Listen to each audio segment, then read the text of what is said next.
Bonjour mes amis, nous allons établir la différence entre la santé mentale qui est un état de bien-être et la maladie mentale également appelée trouble psychique, trouble psychiatrique ou encore trouble mental, qui est une affection qui perturbe la pensée, le sentiment ou le comportement d'une personne. Si ce n'est pas encore fait, merci de vous abonner à votre chaîne Jean-Paul Djamba, aimez et partagez la vidéo. Selon l'OMS, donc l'Organisation mondiale de la santé mentale est un état de complet bien-être physique, mental, social et qui ne consiste pas seulement en absence d'une maladie ou d'infirmité. En d'autres termes, l'OMS définit la santé mentale comme un état de bien-être émotionnel, cognitif ou une absence de troubles mentaux. Un état de bien-être dans lequel une personne peut se réaliser, surmonter les tensions normales de la vie, accomplir un travail productif et contribuer à la vie de sa communauté. De ce fait, l'état de santé mentale évolue entre deux pôles. D'abord, le pôle positif, qui est le sentiment de bien-être, tel que la joie, la satisfaction, et aussi la capacité d'adaptation ou de faire face aux obstacles ou difficultés de la vie. Tandis que le pôle négatif recouvre les périodes de fragilité psychologique jusqu'aux troubles psychiques.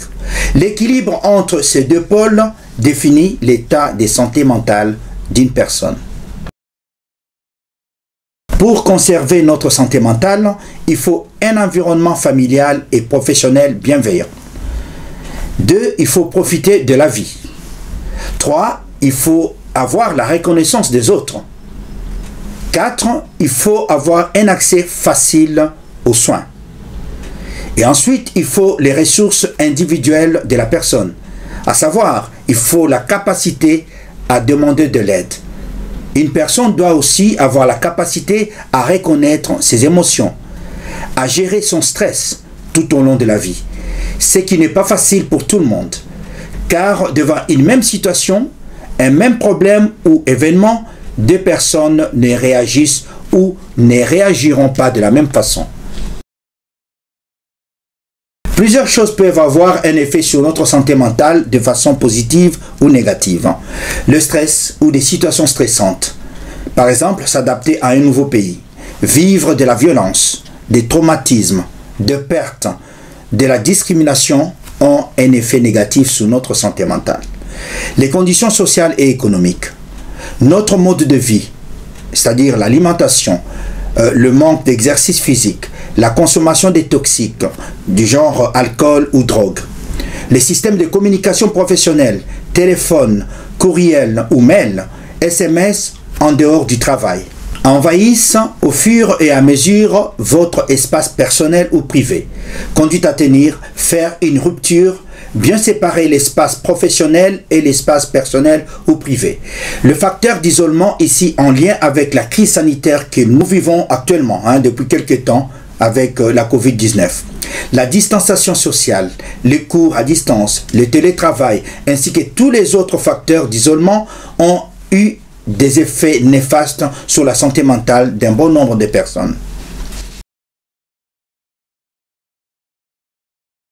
En effet, la santé mentale nous concerne tous, car être en bonne santé mentale veut tout simplement dire être acteur de sa santé, être productif, savoir gérer le stress par exemple. Il s'agit de notre bien-être psychique, émotionnel et cognitif, et ou de l'absence de maladies psychiques. Tandis que la maladie mentale est une affection qui touche le cerveau. C'est un ensemble de dérèglements au niveau des pensées, des émotions, ou du comportement qui reflète un désordre ou un trouble biologique, psychologique, plus ou moins grave. La maladie mentale ou les maladies mentales sont des affections qui perturbent la pensée, les sentiments ou les comportements d'une personne de façon suffisamment forte pour rendre son intégrité sociale problématique ou lui causer souffrance. Dit autrement, la maladie mentale, appelée aussi trouble psychique, trouble psychiatrique ou encore trouble mental, est un ensemble de dérèglements au niveau des pensées, des émotions et ou de comportements qui reflètent un désordre biologique, psychologique ou du développement des fonctions mentales. La maladie mentale touche des personnes de tous les âges et de toute culture, peu importe le revenu, le niveau de scolarité ou le sexe. Personne n'est à l'abri de la maladie mentale. Cependant, on estime qu'un adulte sur 4 a été ou sera concerné par une maladie psychiatrique au cours de sa vie. Les troubles psychiques sont les maladies qui vont altérer l'état de santé mentale. Le plus courant ou répandu sont les troubles de l'humeur. Il y a la dépression, il y a les troubles bipolaires, qu'on appelait à l'époque les psychoses maniaco-dépressives. En deux, il y a les troubles anxieux, qui est une sensation de vigilance douloureuse avec appréhension d'un danger. Parmi ces troubles, il y a les phobies. Et après, nous avons les troubles obsessionnels compulsifs, les TOC, qui sont des rituels. Il y a des crises d'angoisse, attaques de panique, accès brutal qui provoque une agitation motrice. Et en quatrième position, nous avons les addictions liées à la consommation des toxiques, alcool, drogue ou médicaments. En cinquième position, il y a les troubles de comportement alimentaire. Il y a l'anorexie et la boulimie. En sixième position, nous avons les psychoses ou les troubles psychotiques. Il y a la paranoïa et la schizophrénie. Et en septième position, il y a les troubles de développement, il y a l'autisme, il y a l'hyperactivité et l'Asperger. Je termine cette émission par les conseils de ma mère qui me disait en tété là que papa Dembakin de Kamanyamase.